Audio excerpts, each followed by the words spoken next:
I am the Tofu Golem. Please enjoy the video. You start by confirming the BitLocker recovery screen and writing down the 8-digit recovery ID. This identifies the exact key you need.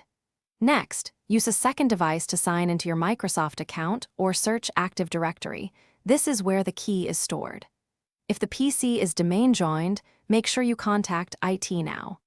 Once done, locate the recovery key entry that matches the recovery ID. This saves time and prevents trial and error entry during the unlock.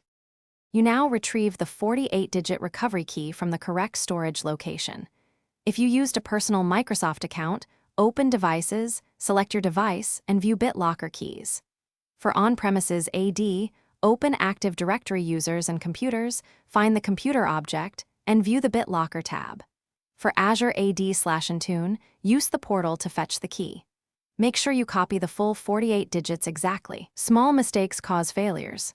After copying, keep the key ready to paste or type into the locked PC. You enter the 48-digit recovery key on the BitLocker screen and hit Enter. That should unlock the drive immediately. Once you regain access, suspend BitLocker briefly and run a disk check and system scan to ensure no corruption. Then decide whether to resume protection or back up a new key to your account or AD. If the key doesn't work, stop and recheck that the recovery ID you noted matches the key entry. Confirm you pulled the key from the correct account, and contact IT if permissions block access. Thanks for watching. Consider subscribing if we helped you today.